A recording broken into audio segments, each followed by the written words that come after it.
Nadwi Islamic wise channel کے پیارے ناظرین، السلام علیکم ورحمۃ اللہ وبرکاتہ۔ آپ لوگ خیر و عافیت سے ہوں گے۔ ویڈیو کو آخر تک ضرور سنیں۔ چینل پہ پہلی بار آئے ہیں تو چینل کو سبسکرائب کریں۔ شروع کرتا ہوں اللہ کے نام سے جو بڑا مہربان نہایت رحم کرنے والا ہے۔ سرور کائنات محمد مصطفیٰ صلی اللہ علیہ وآلہ وسلم کے جلیل القدر محترم چچا اور آپ صلی اللہ علیہ وسلم ہی کی رضائی یعنی دودھ شریک بھائی، جنہیں تاریخ خیر الشہداء اور سید الشہداء جیسے عظیم القاب سے یاد کرتی ہے، یعنی حضرت سیدنا امیر حمزہ بن عبد المطلب، ان کا ظہور قدسی اس دنیا میں فخر موجودات نبی اکرم صلی اللہ علیہ وسلم کی تشریف آوری سے 2 برس بیشتر ہوا۔ آپ کی کنیت ابو عمارہ تھی۔ حضرت سیدنا حمزہ غیر معمولی وجاہت اور دلکشی کے مالک تھے۔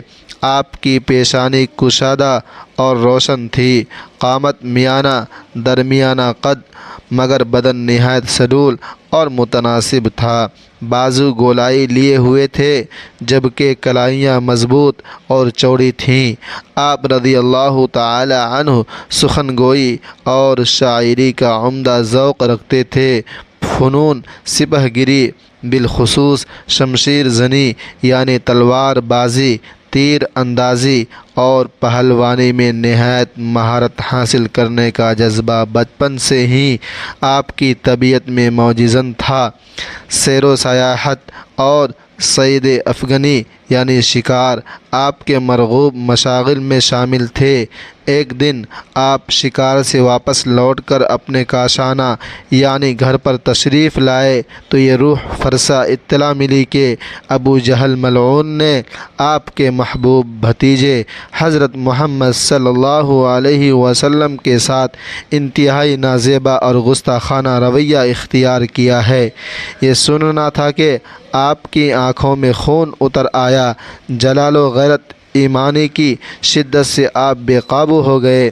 فوراً اپنی کمان سنبھالی اور سیدھے حرم کعبہ کا رخ کیا اور وہاں پہنچ کر ابو جہل کو للکارا اور اس کے سر پر کمان سے ایسی کاری ضرب رسید کی کہ اس کا سر پھٹ گیا اور خون کا فوارہ جاری ہو گیا۔ پھر گرجدار آواز میں اعلان فرمایا، میرا عقیدہ وہی ہے جو میرے بھتیجے محمد کا ہے۔ میں اس بات کی شہادت دیتا ہوں کہ وہ بلا شبہ اللہ کے سچے رسول ہیں۔ اگر تم میں ہمت ہے تو تم خود کو سچا سمجھتے ہو تو مجھے اس دین حق کو قبول کرنے سے روک کر دکھاؤ۔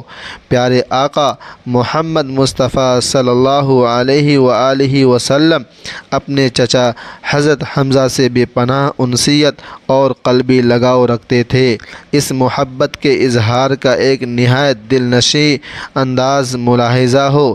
ایک عقیدت مند صحابی رضی اللہ تعالی عنہ نے بارگاہ رسالت مآب صلی اللہ علیہ وآلہ وسلم میں حاضر ہو کر استفسار کیا، یا رسول اللہ، میرے گھر بیٹی کی ولادت ہوئی ہے، میں اس کا نام کیا تجویز کروں؟ تو رحمت دو عالم صلی اللہ علیہ وسلم نے ارشاد فرمایا، لوگو، مجھے اپنے چچا حمزہ کے نام سے بہت محبت ہے، لہٰذا تم بھی اپنے فرزند کا نام انہی کے نام پر حمزہ رکھو۔ ایک موقع پر حضرت سیدنا حمزہ نے رسول اکرم صلی اللہ علیہ وسلم کی خدمت میں عرض کیا کہ وہ روح الامین حضرت جبرائیل علیہ السلام کو ان کی حقیقی اور اصلی صورت میں دیکھنے کی تمنا رکھتے ہیں۔ نبی کریم نے فرمایا کہ آپ میں ان کے جلوے کو برداشت کرنے کی سکت نہیں ہے، تاہم جب آپ نے اصرار جاری رکھا تو حضور اکرم صلی اللہ علیہ وآلہ وسلم نے فرمایا، اچھا زمین پر تشریف رکھیں۔ کچھ ہی دیر میں حضرت جبرائیل امین حرم کعبہ میں موجود ایک لکڑی یا ستون پر نزول فرمائے ہوئے سرور کائنات صلی اللہ علیہ وسلم نے ارشاد فرمایا، چچا جان نگاہ اٹھا کر ملاحظہ کیجئے۔ حضرت حمزہ نے جیسے ہی نظر اوپر اٹھائی تو دیکھا کہ حضرت جبرائیل کے دونوں قدم مبارک سبز زبر جد یعنی قیمتی پتھر کے مانند تھے۔ بس اتنا ہی دیکھ پائے تھے کہ اس تجلی کا تاب نہ لا سکے اور عالم بے خودی میں چلے گئے۔ رمضان المبارک سن 1 ہجری میں آپ رضی اللہ تعالی عنہ نے 30 شہسواروں پر مشتمل ایک دستے کی قیادت فرمائی اور اسلامی تاریخ کا سب سے پہلا پرچم جہاد آپ ہی کے مبارک ہاتھوں میں تھاما گیا۔ اگرچہ اس مہم میں کسی جنگی ٹکراؤ کی نوبت نہیں آئی، مگر تاریخ اسے سوریہ حمزہ کے نام سے یاد کرتی ہے۔